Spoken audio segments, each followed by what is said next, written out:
인류의 시원과 미래, 이 세상은 어둠의 신인 마귀가 점령하고 있어 어둠 속에 있습니다.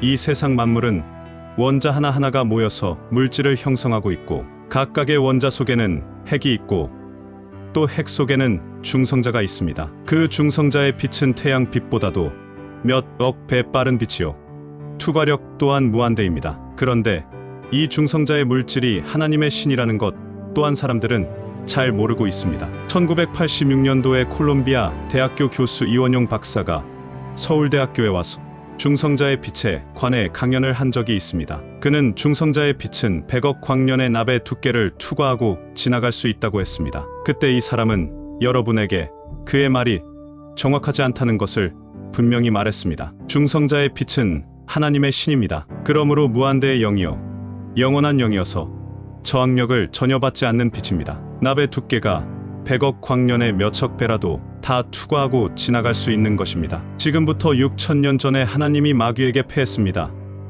이 세상에는 첨단 과학자들이 많이 있지만 그들은 하나님의 실체에 대해서 전혀 모르고 있습니다. 하나님의 영은 영생의 속성이 있는 영이므로 영원무궁토록 저항력을 받지 않고 가는 것입니다. 그러므로 하나님의 영이 함께하는 사람은 죽지 않습니다. 그런데 이러한 하나님의 영이 지금부터 6천년 전에 마귀에게 패했던 것입니다. 마귀에게 패했다는 것이 성경에 자세히는 안 씌어 있지만 성령을 받으면 하나님의 사정에 통달함으로 알게 되는 것입니다. 겨가미록에는 하나님의 사정이 비교적 자세히 씌어 있는데, 이는 겨가미록이 천손민족인 우리의 조상님이 기록한 책이기 때문입니다. 성경에는 아담과 해와가 에덴 동산에서 살았다는 내용이 있습니다. 에덴 동산은 바로 하늘나라인 바, 그 에덴 동산에는 영생의 영이 되는 하나님의 영만 살 수 있지 사람은 살 수가 없습니다. 이렇게 풀어볼 때 최초의 아담과 해와는 사람이 아니고 하나님이 됩니다. 천국의 구비 조건은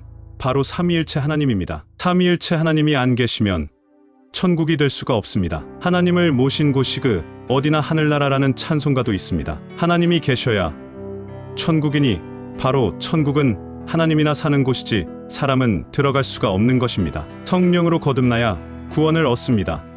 사람이 성령으로 거듭나지 않으면 하나님 나라에 들어갈 수 없다고 했습니다. 성령은 곧 하나님의 영입니다. 그러므로 하나님으로 다시 태어나야 구원을 얻을 수 있습니다. 다시 태어나라라는 말에는 인간이 본시 하나님이었다는 의미가 내재되어 있으므로 옛날 우리 인류의 조상 아담과 해와가 하나님이었다는 것입니다. 정녕 태초의 아담과 해와는 하나님이었습니다. 태초에는 아담과 해와의 주체 영이 하나님의 영으로 있었으나 선악과가 되는 마귀의 영이 들어와서 하나님의 영을 마귀 옥에다 가둬놓고 마귀가 주체 영이 되는 순간 바로 사람으로 전락하고 만 것입니다. 어둠의 세상은 무식한 세상이어서 모르는 것이 너무나 많습니다. 그래서 학문이 없다는 말이 나오는 것입니다. 사람 자체가 신이요, 사람 자체가 하나님의 자식이라고 성경에는 구구절절히 씌어 있는데도 그것을 모르니 참으로 답답하고 한심한 것입니다. 너희는 여호와의 자녀니라. 지금은 우리가 하나님의 자녀니라. 이때 너희는 사람들을 가리키는 것이 분명합니다. 사람들은 여호와의 자녀인데 여호와가 곧 하나님이니까 하나님의 자식인 것입니다. 하나님의 자식이 하나밖에 없다고 하여 예수는 독생자 운운하는 것은 틀린 말입니다. 우리는 성경대로 믿어야 합니다. 욕심이 잉태한 즉 죄를 낳고 죄가 장성한 즉 사망을 낳나니라라고 했습니다. 그러니까 욕심이 죄라는 것입니다. 욕심이 죄인데 욕심 자체가 욕심을 부리는 것이 아니고 나라는 의식이 욕심을 부리는 것입니다. 그러니까 욕심의 뿌리가 나라는 의식입니다. 그러므로 나라는 주체의식이 원죄가 됩니다. 원죄에서 줄기의 죄가 나오는 것입니다. 원죄는 곧 선악과입니다. 이 선악과를 어떤 이는 사과다 복숭아다 하고 다투고 있지만 성경말은 영적말이므로 영적과일이며 영적과일이니까 곧 영입니다. 영은 영인데 선악과를 먹고 죽었으니까 죽이는 영, 사망의 속성이 있는 마귀의 영입니다. 그래서 로마서에는 죄는 마귀종이라고 기록했습니다. 나라는 주체의식이 원죄가 되는 것을 이 세상 사람들이 알지 못하니 이 사람은 이 세상에 종교가 없다고 하는 것입니다. 성경은 사람더러 성령으로 거듭나라고 했습니다. 하나님으로 다시 태어나라는 것입니다. 주체 영이 마귀니까 사람으로 전락한 것인 바 주체 영이 하나님의 영으로 바뀌면 사람은 하나님으로 돌아갈 수가 있는 것입니다. 하나님께서 에덴 동산을 회복하려고 애를 쓰신 것이 성경에 씌어 있습니다. 삼위일체 하나님이 계셔야 에덴 동산을 다시 세울 수가 있는데 그렇게 할 수가 없었던 것은 바로 삼위일체 하나님이 없었던 까닭입니다. 하나님은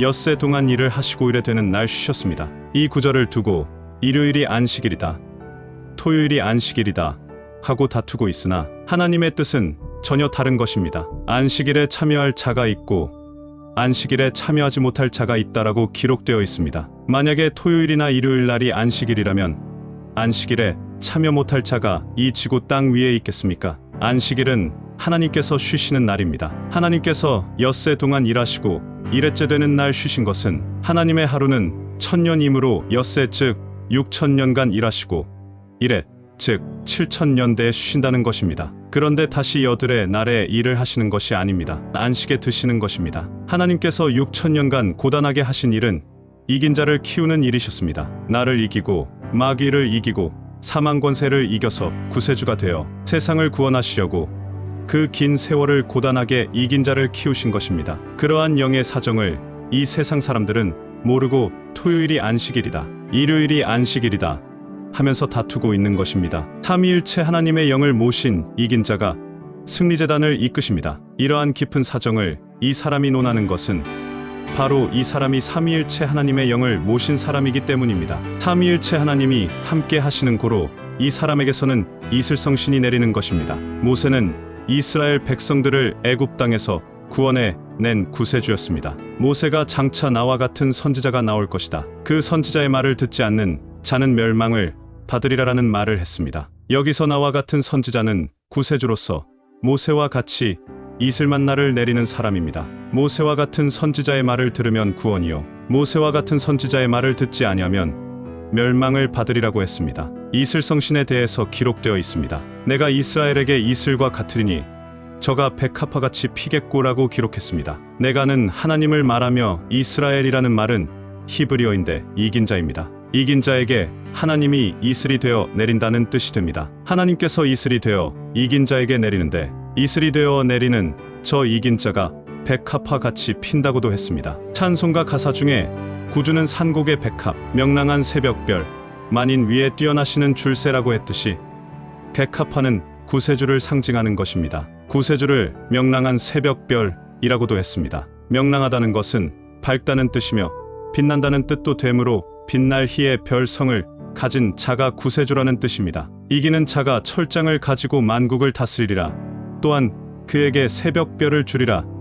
이처럼 요한계시록에도 새벽별, 즉 밝고 빛나는 별의 이름을 구세주가 가지고 온다는 내용이 기록되어 있습니다. 성경뿐만 아니라 불경 미륵진경에도 그렇게 씌어 있는데 미륵진경에는 이 사람의 성까지 씌어 있습니다. 그것은 사죄천조 구중생이라는 대목입니다. 바로 하늘의 조씨가 중생들의 죄를 사해주고 구원을 한다는 것입니다. 생미륵불의 이름은 명성이라고도 씌어 있습니다. 밝을 명에 별성으로 밝은 별, 즉 새벽별입니다. 이렇게 경전은 정확하게 구세주에 대해 기록하고 있습니다. 그러나 사람들이 무지하여 종교가 아닌 것을 종교로 잘못 믿고 있으니 알 수가 없는 것입니다. 어둠의 신 마귀가 주장하고 있는 세상인 고로 잘 알 수 없게 되어 있는 것입니다. 감사합니다.